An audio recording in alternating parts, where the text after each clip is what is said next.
Dhe me të rëgu këte historinë, dhe me thënë edhe me thënë që mendimin tim. Pra 2 javësh takova një komshi që kam pas para shumë vitesh. Edhe si kalona ne këtem, tha jam da me grunë, tha.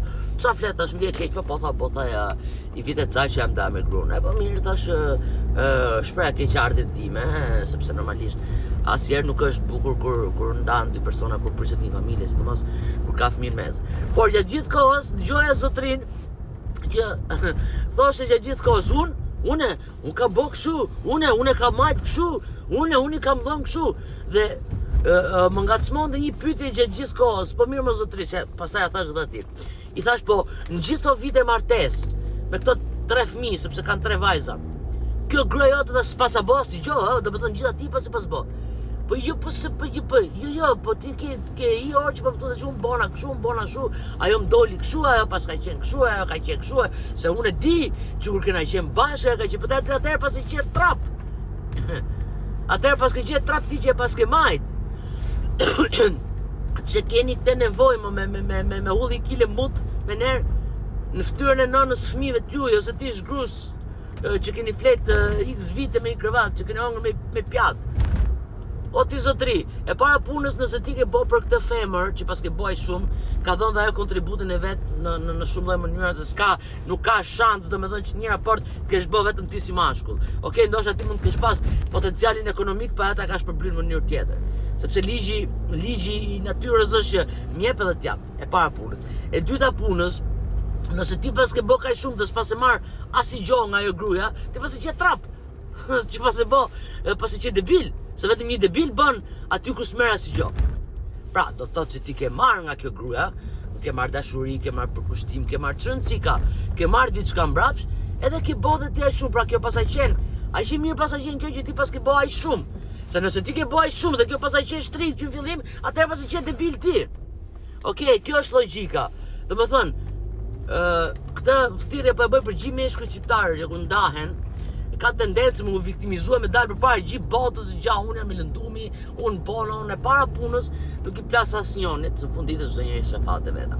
E dyta punës, kur prishet një familje patjetër që tunen themelet e jetës, sepse janë fëmijë të mes, janë shumë gjëra. Asgjë diskutoj fare. Por, edhe që në një çift një palë pranon një palë se pranon ndarjen, edhe kjo është, domethënë, është më se normale. Po, fakti që ti, individ, mashkull, të duket, domethënë të duket vete më macho, duke dalë dhe duke degeneru ish gruntate me çdo njeri për rreth, është për mendimin tim del më i nyt del ti, se sa ndoshta ajo që mund të ketë qenë realisht shumë e nyt me ty. Sepse e para punës herë që fëmijët lëndohen, domethënë zotëria në fjalë ka 3 vajza, okay? Dhe këto muhabete e xhirojnë gjitha ne. Dhe zotëria do ta shikoj edhe videon. E kupton? Xhirojnë gjitha ne këtu në zonën time. Për çfarë? Për çfarë? Kujt ti po i bë dobi, kush i zgjidhi hallat ti që përshane ish gruan? Asnjëri, zon pash punën time, tjetër punë vet, tjetër punë vet. Kështu që i humni punë vetes, dilni vet, i humni pikë, më fal vetes, edhe dilni vet si legena. Sepse nëse ju keni net në një marrëdhënie ku ajo pas ka qenë gjarpër me 7 koka, atëherë ti pas e qenë trap me 14 koka. Okej? Kështu që i them gjithë meshkujve shqiptar, ftilloni pak burrilleut, ftilloni pak, sido që të ketë qenë puna, ajo gruaja ka flet 20 vjet, 15 vjet, 12 vjet, 30 vjet shëndësi kanë me një krevat me ju. Ka sjell në jetë gjakun e juaj, fëmijët e juaj, okay? Dhe për fëmijët e juaj ajo do ngelet gjithmonë mami. Fëmijës nuk intereson të shikojë ty si mashkull apo të si femër, shikon si mami dhe si babi. Dhe e mira të mirave është që nëse keni konflikte të ngeli me njëri tjetrin, edhe fëmijët të dinë që mami dhe babi nuk shkon më, por ne do jemi gjithmonë mami dhe babi juaj. Dashurinë ne do ja japim pa kushte dhe për ju do jemi gjithmonë. Kaq që mjafton fëmijës.